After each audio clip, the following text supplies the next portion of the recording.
اور اس امت میں بھی خواب کا درجہ جو ہے وہ نبوت کے 46ویں حصے میں رکھا گیا.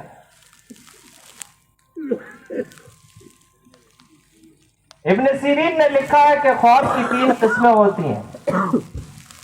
ایک حدیث النفس ہوتے ہیں، اور ایک تشویل شیطان، اور ایک بشرا من اللہ. خیر اس طرف نہیں جانا مجھے. تو یوسف علیہ السلام نے اس کی تعبیر دی کہ بھائی سر پر روٹی رکھی ہوئی ہے اور کوا نوچ نوچ کے لے جا رہا ہے. اس کی تعبیر تو یہ ہے کہ جلدی اس کو پھانسی ہو جائے گی. اور یہ دوسرا جو شراب پلا رہا ہے، اس کی تعبیر یہ ہے کہ یہ جلدی سے رہا ہوگا اور بادشاہ کی پھر سے خدمت کرے گا. اب یوسف علیہ السلام اس آدمی کی طرح متوجہ ہوئے جو رہا ہونے والا تھا، اور اس سے کہا بھائی دیکھ تو جلدی رہا ہونے والا ہے اور تو بادشاہ کی خدمت کرے گا، اور بہت سارا موقع تجھے بادشاہ سے اپنی بات کہنے کا اور کرنے کا ملے گا. تو ذرا میرے بارے میں بھی کہیو بادشاہ کو کہ میں ایک زمانہ تک یوسف کے ساتھ تھا جیل میں. یوسف تو بڑا عفیف ہے، بڑا پاک دامن ہے، بڑا شریف النسب آدمی ہے، بڑا اچھا لڑکا ہے. اسے کیوں جیل میں ڈالا ہے تم نے؟ نکال دو اسے، ذرا میرے بارے میں بھی کہیو بادشاہ کو. یہ یوسف علیہ السلام نے اپنی بات کہلوائی. تفسیروں میں لکھا ہے کہ جب وہ آدمی رہا ہوا تو جو بات یوسف علیہ السلام نے کہلوائی تھی اللہ کی طرف سے بھلا دی گئی، بھول گیا. اور جتنا زمانہ اور جتنی مدت جیل میں رہنے کی بادشاہ نے طے کی تھی یوسف علیہ السلام کو، اس سے زیادہ زمانہ جیل میں رہے. اور اقوال مختلف ہیں کہ 2 سال زیادہ رہے، اور 7 سال زیادہ رہے، اور 11 سال تک زیادہ جیل میں رہے. اور اس کے بعد وحی آئی، اور وحی میں یہ آیا کہ یوسف جب ہم سننے والے تھے تو دوسرے کو کیوں سنایا؟ ہمیں سناتے. مشکلوں کا حل تو ہمارے پاس میں ہے. اور صبر کی تکمیل یہ ہے کہ آدمی اپنی مصیبت کو مخلوق سے ہٹ کر خالق کے سامنے رکھے. ہاں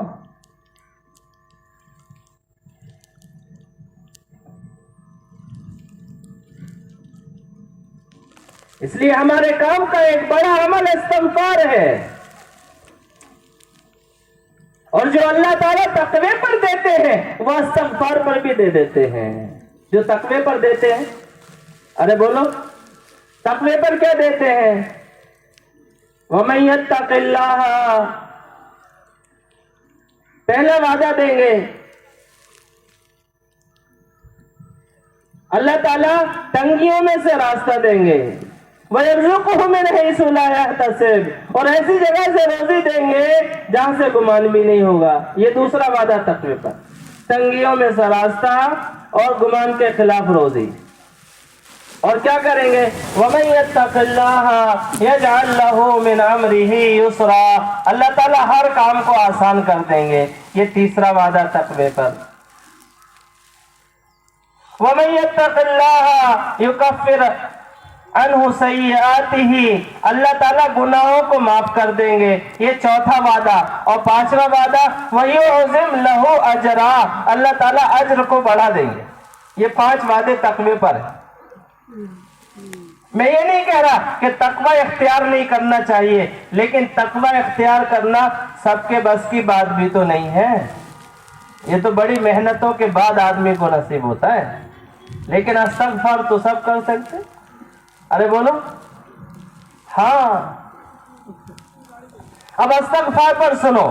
اللہ کہتا ہے، حدیث میں آتا ہے من لزم الاستغفار جعل اللہ من کل ضیق مخرجا، جو استغفار کو لازم پکڑ لے، جو استغفار پر جم جاوے، جو صبح اور شام کبھی بھی استغفار نہ چھوڑے، اللہ کہتا ہے ہم ہر تنگی میں سے راستہ دے دیں گے.